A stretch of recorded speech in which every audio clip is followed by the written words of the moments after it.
down in 2026? Well, you would certainly be wrong. It appears things are only speeding up with even more development. So starting with Gajina here saying that, of course, the latest development is that there is a new game that could be used with the Mastic0re exploit to jailbreak the PS5 up to firmware 12.0. So the problem that we've had so far with being able to jailbreak the PS5 on higher firmwares up to 12.0 is even though we have a kernel exploit, the poopsploit from the flow, we don't have a userland exploit that can trigger it because of this privileged dupe syscall that's needed, which is not present in many of the userland exploits we already have for the PS5. So instead, we only have the option of currently the WebKit exploit, the Blu-ray exploit, or the Mastic0re exploit. The WebKit exploit only works up to 5.50. The Blu-ray exploit we have that's currently public only works up to 7.61. So that's not useful either. However, we do have the Mastic0re exploit, which works up to higher firmwares depending on the game, I believe. But generally, the Mastic0re exploit hasn't been useful because the only game we've been able to use with that exploit is Okage Shadow King, which is a game that has to be purchased from the PlayStation Store, so you already have to have that game purchased on your console with a license to be able to use that as your entry point. However, what has changed over the past day is that Gajina here over on Twitter is saying that Mastic0re based on a disc game, CUSA 03474, which is Star Wars Racer Revenge. This was the 12.0 dupe exploits that was teased and will release code after polishing more. Happy New Year for the scene. So yeah, this is a game that can now be used with the Mastic0re exploits. The Mastic0re exploit, of course, is from Macaulay, but it was originally from Seatart, who initially discovered it, but it was first implemented publicly by Macaulay, and it's basically a framework for developing payloads that can be executed on the PlayStation 4 or PS5 through a PlayStation 2 game save file by escaping the PlayStation emulator. So if we take a look at the video that was posted, we can see the game being loaded. The options menu gets loaded up here, and then we've got the configuration save/load Hall of Fame is selected, and then we get our debug notification appearing. So it does look like a userland exploit has been implemented here, and it needs to be chained with the poopsploit, and then we'll be able to jailbreak the PS5 up to firmware 12.0 because apparently this game is firmware agnostic, so it should work all the way up to the latest firmwares, which will allow us to chain it with the poopsploit up to 12.0 on the PS5. So there is one downside to this, which is that this game was already pretty rare before it actually got dropped, because it's part of this limited run games. Only a certain number of PlayStation 2 games were actually ported over into physical releases for the PS4, and Star Wars Racer of Revenge was one of them. You can see here it is sold out originally for $14.99 with this version, and then there's some kind of special edition versions here, $37.50, and then this one here for $39.99. You cannot get them for these prices anymore, and the prices have skyrocketed even since yesterday. We've got listings here for £260, $286, $260, $516. I mean, this is absolutely insane, the prices that these games are going for at the moment. So I'm not sure if they actually did a physical release in other countries or if it was just in the North American market that these games were made into physical releases. There is a digital release on the PlayStation Store, but of course that's not really useful because you would have had to already buy the game beforehand.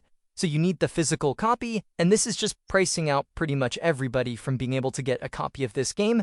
So hopefully other games will also be added in the future, just like with the Lua games. When that first happened and we only had 1 or 2 games that could be used with the Lua exploits, now there are many games that can be used with the Lua exploit.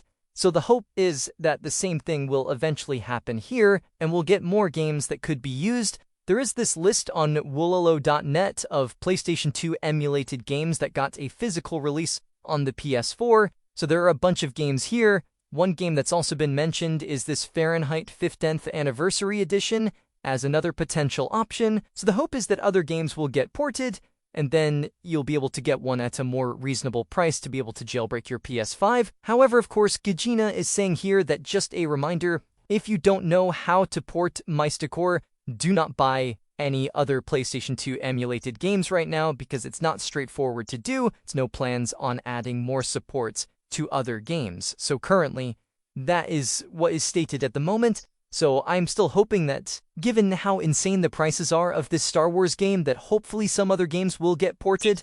But Gajina certainly doesn't appear to have any plans to try and port one of the other games because apparently it is a pretty tricky process just to get one game working at the moment. So they also say here that most people will not like the idea of requiring a specific game, but that is what we have for now, so don't expect BD Jailbreak coming soon. April something is busted. There was this idea that there was probably going to be some new Blu-ray jailbreak getting released sometime this year in April from some kind of HackerOne bug bounty report, but they're saying here that that is likely not going to be the case anymore, and then saying that maybe a WebKit coming out will make more sense if we get some kind of WebKit exploit in the future. But for now, this game is basically it if you want to jailbreak up to firmware 12.0, but in the long term, hopefully there will be other options. Now this could also be used to jailbreak the PS4 as well, but there's really no need because we have other exploits like the PlayStation View exploit coming that will work on 13.0 to jailbreak the PS4, so it's not necessary to get this game for the PS4. So anyway, that's the situation at the moment for 12.0. Obviously, you can still jailbreak up to 10.1 on the PS5 using the YouTube jailbreak and the Netflix and hack, which do not require having to go out and purchase a specific game or a Blu-ray disc or anything like that. So yeah, if you can get a console that's on 10.01 or lower, you will be able to jailbreak it, and I do have my buyer's guide, which I'll leave in the description, for how to get a PS5 that's going to be on a jailbreakable firmware. Fingers crossed other games will eventually be added to that, can be used to jailbreak. So that's what we've got so far for this development here on the PS5. So there is one other thing that's happened, which is of course the release of the PS5 ROM keys that have appeared on the PlayStation 5 developer wiki, and we got some additional context on this from Mr. Zeko himself, who says that news sites are overhyping the release / leak / whatever of the ROM key seeds, saying it could be used to fully unlock the PS5. I've already stated on Twitter, and I'll state it again, ROM and seeds alone are not enough to pwn a PS5. You either need fuses and NAND groups to complement it. He then goes on to say that, alternatively, you need to find bugs in the ROM that can be used to exploit the PS5. Neither of these are easy and require immense work. Also, decapping a PS5 APU to retrieve the fuses optically will prove useless to the end user because those fuses are encrypted, XORed, or obfuscated.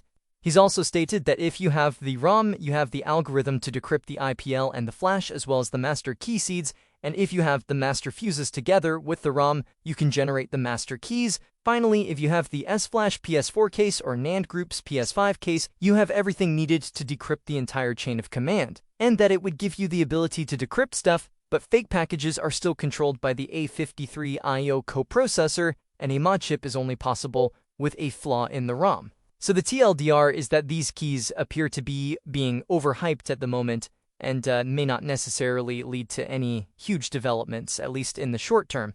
So we're only one day into 2026, and we already have new developments and potentially a new way to jailbreak the PS5 up to 12.0, although of course it does not come without issues. So anyway, that's going to do it for this one. Hope you guys enjoyed this video or found the information useful. If you did,